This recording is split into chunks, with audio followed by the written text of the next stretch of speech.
Thank you. I remember getting off a plane 24 years ago. I was drafted by the San Francisco 49ers. And I got off a plane in San Francisco, and I bought my first car, and I headed towards Sierra College in Rockland, California.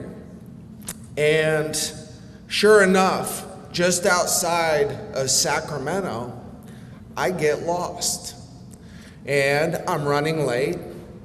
I don't know what time it is because the clock doesn't work in my car. And I pull off the road, and it's in a rural area. And I pull into this little farmer's driveway. And I get out of my car, and I go to knock on the door, but I see this farmer milking a cow in his garage. So I run up to him, and I said, "Mr. Farmer, I'm late. I play for the San Francisco 49ers, believe it or not, and I need to know how to get to Sierra College, and I need to be there by 4:30. Could you please tell me what time it is, and could you give me directions?" And he said, "Sure, Sonny." So he reached up underneath that cow, and he lifted up those cow's udders. He said, "Well, it's 4 o'clock, Sonny." I said, "Uh-oh." And he said, "And as far as Sierra College, just get back on the road, go down about 10 more miles, and you'll actually see an exit for Sierra College." So I got in my car, and it occurred to me that this farmer lifted up those cow's udders, and he told me what time it was. And I said to myself, you know what? I don't care if I'm late. I'm sorry, Bill Walsh, but I got to find out how that farmer did that. So I got back out of my car, went back over to him, and I said, "Mr. Farmer, that was one of the most amazing things I've ever seen. You lifted up those cow's udders, and by the weight of them, you told me what time it was." He said, "Sonny, do you want to learn how to do that?" And I said, "Yeah, I do." He said, "Sit down on this stool." So I sat down, and he said, "Reach up underneath that cow and get a real good hold of those udders, and then lift them up real high. And then you see that clock over there on the wall?"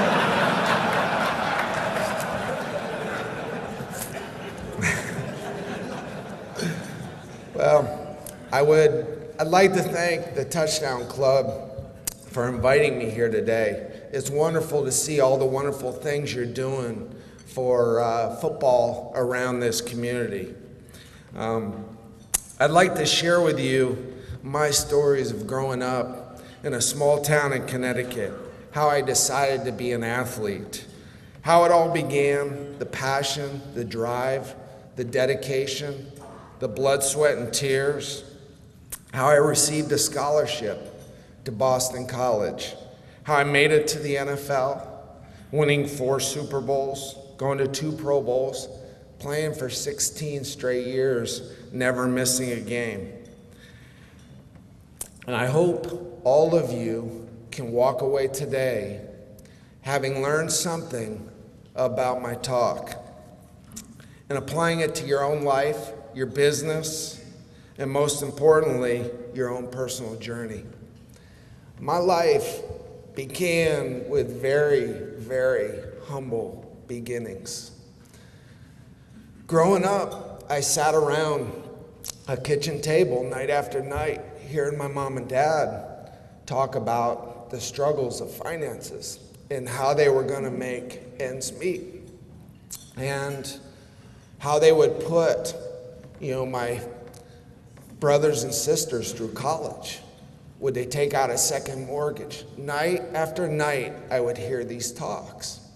And what do you do when the foundation of who you are, your mom and dad, and you hear them talk about these fears and these struggles? Well, for me, as a young boy, I was scared. I was real scared. In the 6th grade, my parents could not afford to pay for gym shorts for me. Blue gym shorts, which were our school colors, and a nice, school t-shirt with an emblem on it. So I got one of my dad's old t-shirts that he would wear to work. It had holes in it. And I had an old pair of white shorts that my mom dyed blue. And I remember walking out in gym class and having the entire gym class point at me laughing. And I can still feel that pain today. And I said, somehow, some way, I'm gonna make it out of here. I don't know how I'm gonna do it, but I'm gonna make it out of here. When I was 10 years old, for a birthday present, I got a basketball hoop. And my dad went to the junkyard and bought an old lamp post or light post. It was all rusted, and he bought a piece of plywood, and he ended up purchasing a rim, and it was the only thing that he bought with a net. And I used to watch the Boston Celtics growing up. And night after night, day after day, I would go out there and I would shoot hoops. And it occurred to me at a young age that just the more I practiced, the harder I worked, the more that ball went through that hoop. And it stuck with me at an early age. I got to my freshman year, and I decided that I would set my first goal, and I was gonna pay for my own college. I didn't know how I was gonna do it. Maybe I'd get a scholarship, or I would enlist in the Army through the GI Bill. And I wanted to take that pain that I heard night after night away from my mom and dad. I wanted to rescue them somehow, some way. But I didn't do anything about it. Until my sophomore year, I read an article about Herschel Walker in Sports Illustrated. And it talked about him doing push-ups, sit-ups, pull-ups, sprints, eating good foods. And I now had a game plan of how I would maybe get a scholarship. That day it started. And it started with 11 push-ups, because that's all I could do. And I didn't have a pull-up bar, so I went out in my garage and I hung from the rafters in my garage, and I couldn't do one pull-up. But I kept going out there, night after night. Every time there was a commercial, I'd go out there and hang on the rafters. And 1 started to become 2, started to become 4, started to become 10. And the more my hands got blistered, the more pull-ups I could do, the more push-ups I could do, the more sit-ups I could do. Because I was gonna take that pain away from my mom and dad. And I was gonna rescue them, and I was gonna get a scholarship, and I was gonna pay for my own college. I had this little voice that used to talk to me day after day, night after night. What I was doing when I went to a party, is that gonna keep you from where you wanna go? This voice would talk to me all the time. And a lot of times the answer was yes. And I'd find myself walking out the back door of parties, going back to my room, alone, throwing a football in the air, dreaming about that scholarship. I got to my junior year, and there was a senior who was being recruited, and the recruiters were coming into our high school, and they talked to our head coach, and they say, you know what, coach? We like this Romanowski kid, what we see on film, but we looked at his transcripts, and his grades aren't good enough to get in our school. And it occurred to me I was doing everything possible physically, but I wasn't taking care of the academics. And that point on, just like I built a game plan from Herschel Walker, I copied everything he did. I built a game plan around studying harder at night, putting an extra 2 hours in, and within a month, I was a straight A student. It was a wake-up call for me. Got to my senior year, and things were going well. I ended up becoming an All-American. I was being recruited, and I got to go on my first airplane ride. I went out to Notre Dame, and I got there, and they rush you into this big auditorium, and they show you this movie, Wake Up the Echoes, about Notre Dame football. And I remember leaving Notre Dame saying, I'm going to Notre Dame. This place is unbelievable. I've never seen anything like it. I hadn't seen much of anything at that point in my life. Got back home, and I told my mom and dad about it, and I was so excited, but I could hear this reservation in their voice, and I didn't know why. My next trip was to the University of Miami, and I was shown a party for 2-3 straight days, and it was all about, hey, you play football here. You start out with 5 classes, you drop 2, and you go to summer school. That mentality, that voice started talking to me like, I don't think this is the right place for you, Bill.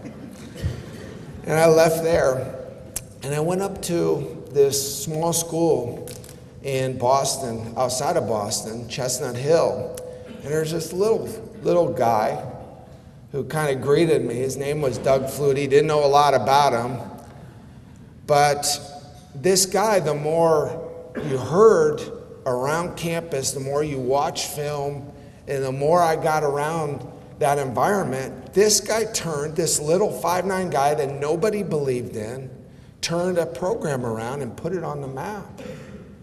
And it occurred to me, with my mom and dad there, I could see the excitement that they had. And why? Because they could see me play. And it was really important to them. Well, the decision was pretty easy. And I decided to go to Boston College. I accepted a scholarship, and it occurred to me, I attained my first goal. I got to camp that year, or that summer, and I wanted to play. But I remember all these other freshmen that came in with 20 other guys, and all they talked about was how much fun they were going to have. And in my mind, I was like, why am I so different? I just want to play. I want to play football. And I set another goal, and I'm going to play as a freshman. Well, we got to our first game, and it was actually, we did a dress rehearsal, and they put everybody who was not going to play, red shirt in a yellow jersey. And then all the guys who were going to travel and play were in maroon and gold. Well, I was in a yellow jersey, and we walked out for that dress rehearsal. And I walked out on that field, and I started to cry. And I couldn't control myself. I got all these younger guys, freshmen that I came in with, laughing and having fun. I couldn't control myself. I had to walk away because I was embarrassed because I was crying. But I looked across the field at all the guys in maroon and gold, and I said, somehow, some way, I'm going to be on that sideline. I don't know how long it's going to take me, but I am going to be on that sideline. You guys think I was crazy in the NFL? I tell you what, that week in practice, I hit everything that moved. I fought every offensive lineman, every running back, and even Doug Flutie wanted a piece of me. And they kept saying to me, what is wrong with you? You're crazy, Romo. I said, no, I just want to be on your sideline. I want to play. Well, I got a little lucky because that first game was at home and everybody got to dress. And sure enough, I got to dress. And I walked around like I was going to play. Sure enough, I was being redshirted. I was in that yellow jersey. And first quarter, a linebacker went down, got hurt. Second quarter, another linebacker got hurt. And right before the half, a third linebacker got hurt. And we go in at halftime, we come out, and they call kickoff out on the field for the second half. And there's someone missing out there. And me, looking, they're calling around, and I kind of start stepping out on the field, saying, I'm available, coach. I just kind of looking, yep, I'm ready. Knowing that no way he's gonna, pick me because I'm being redshirted. Jack Bicknell did one of these to me. And I ran down to him. I said, what's up, coach? He said, you want to play, Romo? He said, you're damn right I want to play. And I ran out on that field. And I ran down on kickoff, and I was 10 yards ahead of everybody running down on kickoff. And I ran past two guys that tried to block me. It was me and the guy with the ball. And he made a move, and I launched at him, and I flew right over his head and landed on my head. And I got back to the sideline, and Coach Bicknell brought me over. He said, Romo, I've never in my life seen anybody run so fast or so out of control in my life. Just hit the damn guy with the ball. Well, that's what I started doing. When I got to practice, I realized I attained my next goal, but it wasn't good enough for me. I wanted to play. I wanted to play linebacker. Every day, I was a starting linebacker on that team. No, I wasn't, but in my mind, I was. And 4 games later, we're playing Army, and I get a knock at our hotel door on Saturday morning, and my coach, Red Kellen, said, Romo, you're starting today. And I shut the door, and I just started to cry, because everything I set my mind to was happening. Everything I was working for and focusing on was happening right in front of me. And I said, this is the most powerful thing that has ever happened to me. Well, that game, I had 22 tackles, a sack, and 4 tackles for minus yards. And I was a starter from that point on. And it occurred to me I attained my next goal. And I didn't know what the next one was going to be. I really felt it was a little too early to start thinking about NFL. But I wanted to be something special. Because in the back of my mind, I can still, to this day, see those kids pointing at me and laughing at me, being in those blue shorts. Dyed blue shorts in 6th grade. Well, we ended up that year going to the Cotton Bowl. And Coach Bicknell had this idea that, you know what, this is a reward for you. Let's have fun with this. So the whole team got down to Dallas, Texas, and I tell you what, it seemed like it was just one big giant party. And I didn't understand it. I was like, I'm just different. I had guys going out every night, coming to practice hungover and throwing up and things like that. And Cowboy Jack was all right with it, just worked the dog piss out of us.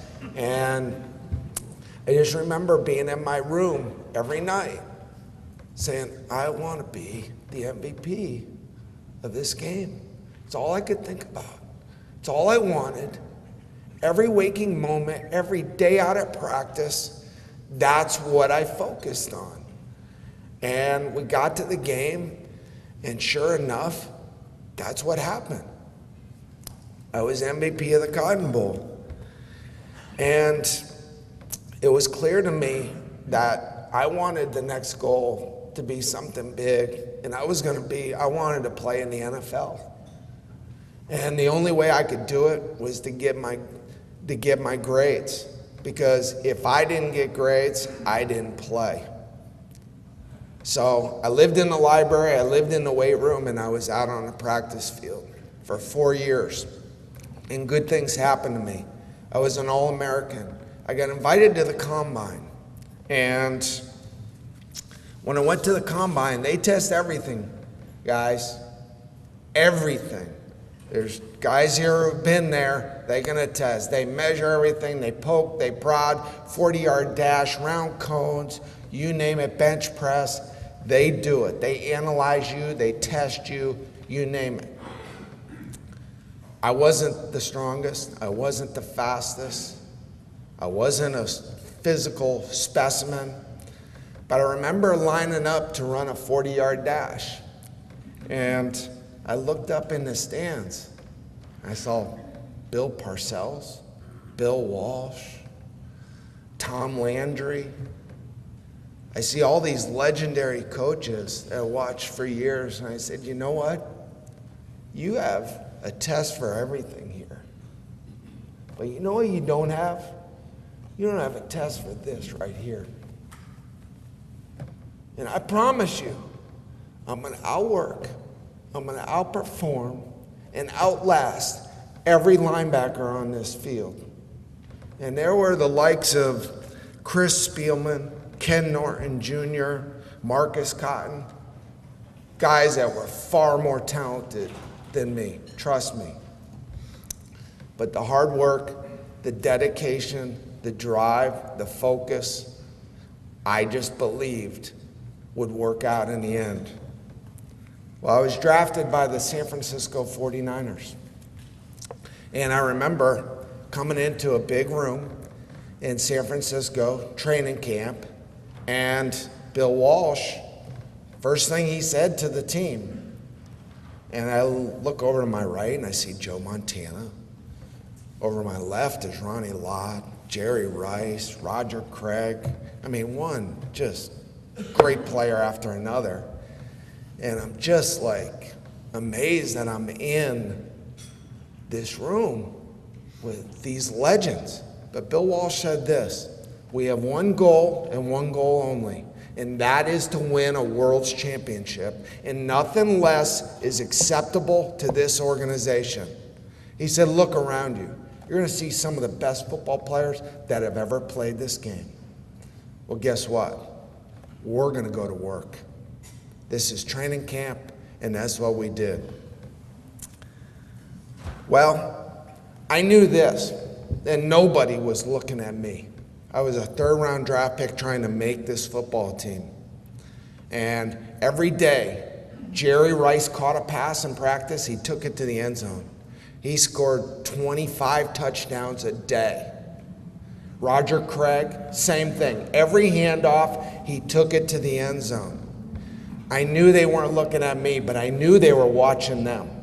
So you know what I did? I ran after them to the end zone, and I chased them down every single day, day after day, practice after practice. I wanted to be seen somehow, some way. I attained my next goal.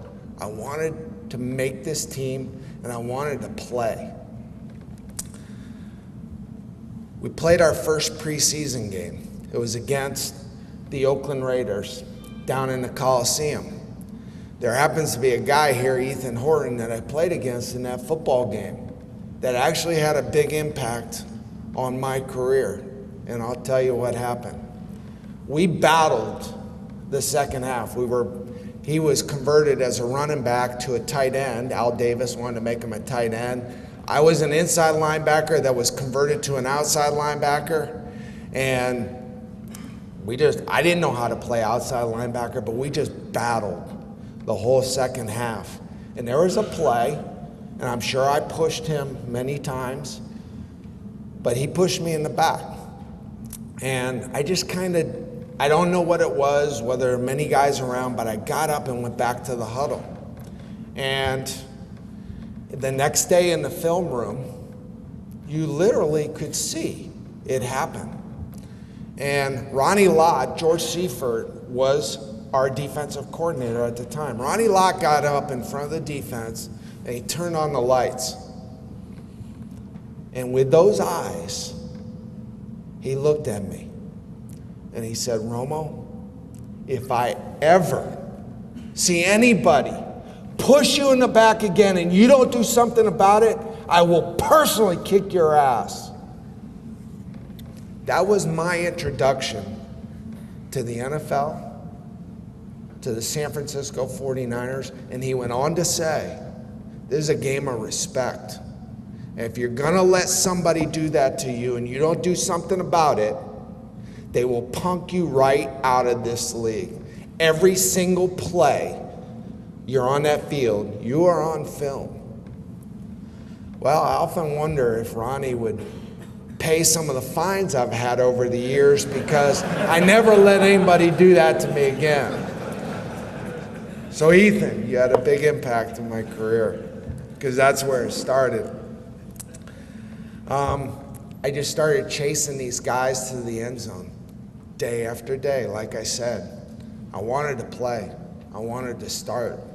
And linebacker ends up Todd Shell breaks his neck in training camp. 2 weeks into training camp. Keena Turner, an ACL injury, and all of a sudden, I'm starting for the San Francisco 49ers. And we're playing the New Orleans Saints, and I get a game ball, the first game of the year. And I think, I have arrived.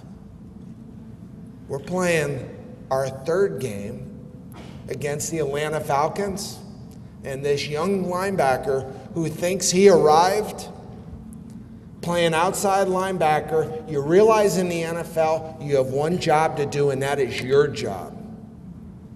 I was playing outside linebacker, and my job was to contain. Well, I started looking inside, and I wanted to run in there and make plays. Well, there were a couple times in that game where that ball went in there and then out there where I was supposed to be. And we got hurt, and I got benched. And I realized then, another one of those wake-up calls, that you just have to do your job. And that's what I did. I earned that position back, that starting position. It took me 4 or 5 more weeks, but I earned it back. And never again was I gonna lose that. That year, our goal was to win a world championship. We went down and played the Phoenix Cardinals in Phoenix, beating them 27-0 at halftime. We come in at halftime, we're joking around, it's all fun. This is the blowout, we're gonna beat them 40-0. Neil Lomax comes back and puts a comeback together against us, and they beat us 28-27. And here we are, the so-called gonna be world champions, that goal of winning the Super Bowl. Well, guess what? There were chairs going through windows, there were fights, you name it. It was chaos for about a half hour. Finally, Bill Walsh was able to calm everyone down. And he said this. He said, for the first half, you were the best team in the National Football League. For the second, you were the worst. What do you want to be? It's up to you. Coaches coach, and we'll coach. But you got to play for 60 minutes. And that's what we did. And we beat the Bears in the NFC Championship game, and we went down and beat the Cincinnati Bengals in Miami, and we won a Super Bowl. And I said to myself, wow, this is easy. You get drafted and you win a Super Bowl. Not the case. George Seifert took over the team, and there was a goal. There was a standard set by the greatest players, some of the greatest players to ever play the game. And what did we do? We won another Super Bowl. We beat the Denver Broncos in New Orleans to win another. And I said, wow, this is easy. Get drafted, you just win back-to-back Super Bowls. And it was time for a three-peat. And we get in the NFC Championship game and against the Giants, and guess what? We got our asses handed to us. And they went on to win a world championship. And the Dallas Cowboys beat us in the NFC Championship game 2 more times. Once in Dallas, once in San Francisco. And you soon realize how special, how hard it is to not only get there, but to win. After 6 years of giving my heart and soul to that organization, I was traded to the Philadelphia Eagles. And I get there, come into a big auditorium, Rich Kotite addresses the team. He said, guys, our goal is to hopefully make the playoffs this year. And I looked around, and I'm like, and these guys are buying this? This is what you're selling, coach? And they're buying it? Well, we were 7-1 the first 8 games, and we proceeded to lose one game after the other and lost 8 straight.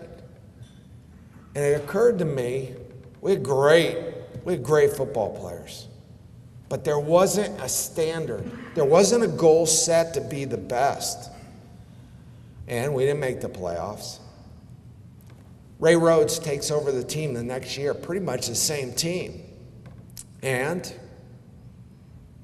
his goal is to win a world championship. He came out of San Francisco. He knows how to set a goal. He knows how to set a standard. And pretty much that same group of guys went 2 rounds in the playoffs, got beat by the Cowboys, and they went on to win a world championship. Why was there a change? Because the goal and the standard was changed. I left there and I signed with the Denver Broncos because I believed that Mike Shanahan was going to bring that same thing that Ray Rhodes brought to the Denver Broncos. And we had John Elway, and this is perfect. Well, guess what he did? We came into training camp that year. He said, our goal is to win our division and get home field advantage in the playoffs, and the rest will take care of itself. I sat there. I could not believe my ears and what I heard. And I said to myself, is he afraid to say it? Is he afraid to say world champion, Super Bowl? I was mad, but I just got signed there, and I was not in a position. I didn't feel like I was in a position to say anything yet. So what did we do? We won our division, got a home field advantage in the playoffs, and we played the Jacksonville Jaguars. They were a wild card team, and they come out to Denver and they kick our ass. Why did we lose? Because we met our goal. The goal wasn't to win a Super Bowl. It was to win our division, get home field advantage, the rest will take care of itself. Well, it didn't. And I had a talk with Mike after that season. I said, Mike, you know we attained our goal this year. And he looked at me with this, are you crazy, Romo? What are you talking about? I said, Mike, you know what you told us? And I proceeded to tell him, I said, Mike, you missed it. And that next training camp, we had a new goal, and that was to win a world championship, and nothing less was acceptable to that organization. Well, we didn't get home field advantage in the playoffs. We didn't win our division. We are a wild card. We beat Jacksonville in the first round at home. We went on to Kansas City and we beat them. Then we went to Pittsburgh and we beat the Pittsburgh Steelers, and we're playing the Green Bay Packers in San Diego in the Super Bowl. And they were 13 or 14-point favorites in that game. They had just won a Super Bowl the year before. But we had a goal, and we had a group of men that were not going to be denied. And sure enough, we attained that goal. And there was a new standard that was set in Denver. The next year, same goal. We did it a different way. We won our division, we got home field advantage, and we did it again against the Atlanta Falcons, and we beat them.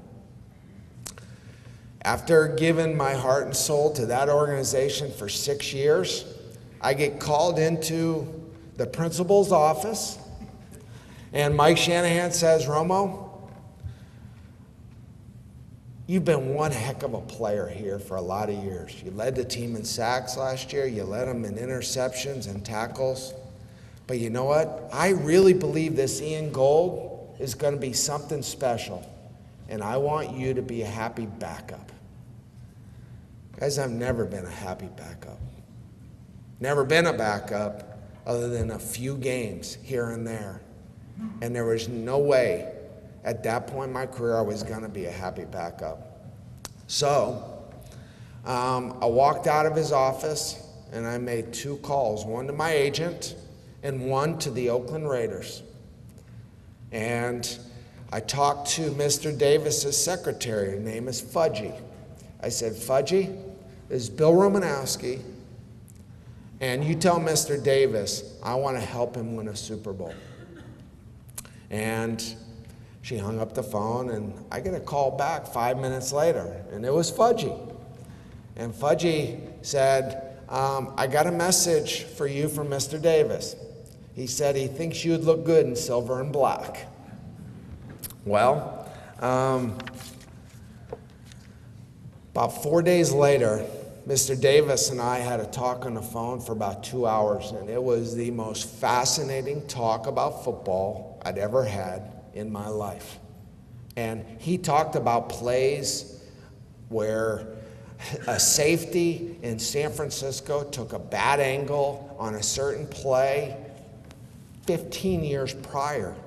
It wasn't against his team, but guess what? The guy had a photographic memory, and he watched every single game ever played.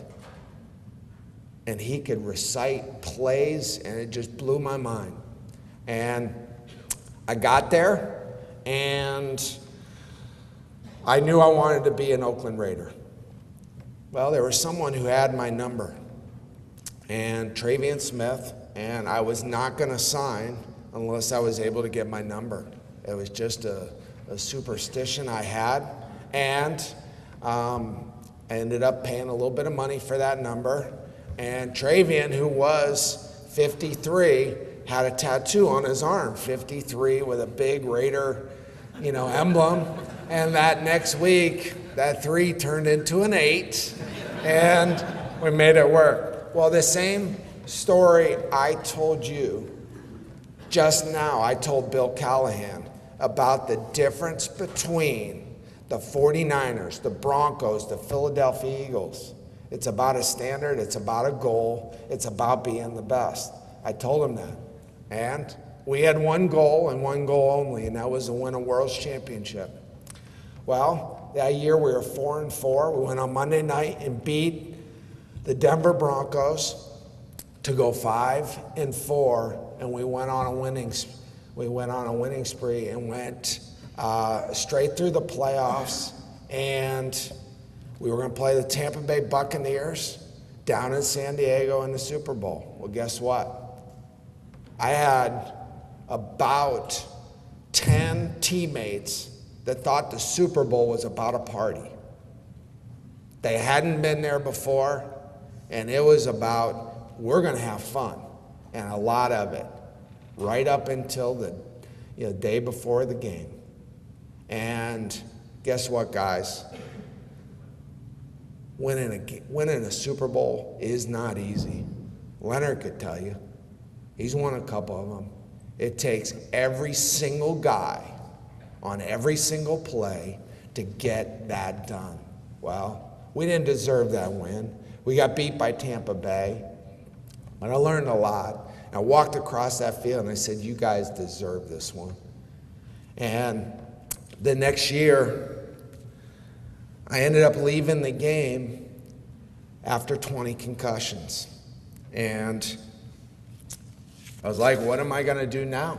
Life after football. I get a call from Adam Sandler. He says, hey, Romanowski, I'm doing this movie, The Longest Yard. Would you like to be in it? I said, I don't know. I've never been in a movie. I said, maybe it'd be fun. Well, I got down to Happy Madison Studios and walked in their office, and I'm sitting in the little waiting room, and I got this bulldog chewing on my shoelaces, slobbering all over my shoes. And Adam walks in a pair of holey sweats and flip-flops and a shirt that looked like that gym shirt I had in 6th grade. And he said, hey, Romanowski, what do you think? I said, I'm in. I said, I don't know anything about this, but I'll tell you what, I'll bring what I brought to the NFL to the movie set. Well, we do this rehearsal where you have Burt Reynolds, Chris Rock, all these, Adam, all these guys. We do this round table where we talk about all the scenes, and everyone does their lines, and we do a read-through. And it was pretty darn fascinating. At the end, Adam Sandler got up in front of the group and he said, guys, we have one goal and one goal only. And it can only be done if every one of you delivers day in and day out. And our goal is to be the best, and to do that in this industry by making a lot of money. And we can't do that unless you guys are on that set every day on time, delivering your A game. Well, in the movie industry, I didn't really know this, but you don't film in order. And what we did is we actually filmed the game first, and the game in the movie is last. Well, Burt Reynolds was in the original Longest Yard. He's now the coach. And there is a scene, you don't even film the game in order, but there's a scene where Burt Reynolds, at the end of the game, Nelly, who was the running back, gets hurt, and Burt has to go in at running back. Burt Reynolds is, at that point in his life, is 67 years old, and he's got a full football uniform on, helmet, shoulder pads, and he's got to pick up a fumble. He's got to run around the left side of the offense, and they set this box right where the end zone is. They want him to hit the box and jump into the end zone, and they put a big blue pad. And Brian Bosworth is supposed to come across, and at the very end, he jumps off the box, they cut it, they bring in a double, and then Brian Bosworth hits the double. And Burt Reynolds says, we have these round table meetings out there when we're analyzing what's going to happen. He said, what do you mean you're going to bring in a double? Did you see what happened to Brian Bosworth on Monday Night Football against Bo Jackson? You're not bringing in a double for me. Our producer, Adam, everybody's like, well, Bert, we can't do this. He said, yes, we can. He said, no, we can't. He said, okay, I quit. And he walked off the set. Here we are at the beginning of the movie, and Burt Reynolds, one of the stars, quits. And they go and they con him in to coming back, and guess what? They decide that they're going to let him do this. And Lights, camera, action. Guess what? He picks up that fumble. He runs around like he's a 20-year-old. He hits that box. Brian Bosworth comes across, puts a hit on him, and he kind of let up at the very end, gave him a little bear hug, and kind of landed on the blue pad. Burt Reynolds gets up, takes the ball, throws it at Brian's head, and says, "Hit me harder next time." The entire set blew up. Brian Bosworth is beat red, and now he's fuming. Take two. Lights, camera, action. Boom. Picks up the fumble, flies around, hits that box. Brian Bosworth comes full speed, knocks the daylights out of him.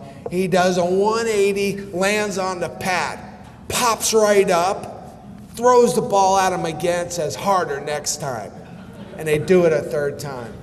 And literally, right there, I said, that's why Burt Reynolds is an icon.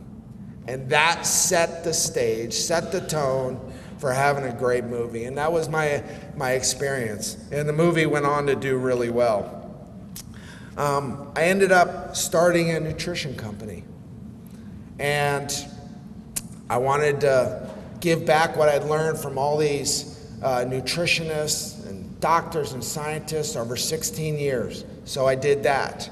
I wrote a book, Living My Life on the Edge, Living Dreams and Slaying Dragons. And so what does all this mean? I played for 16 years, 243 straight games, won 4 Super Bowls, went to 2 Pro Bowls, was in 8 movies, wrote a book, now running a company. What does this all mean? Well, to me, you got to find something you're passionate about. And I found things that I was passionate about, and it started with football. And you got to set goals, and you got to set them really high. And once you attain those goals, it's time for another and another.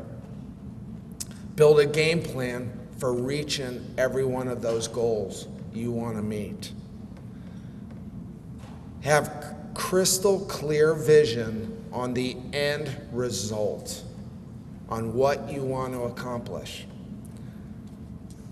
Life doesn't give you what you want, it gets you what you focus on and think about every day.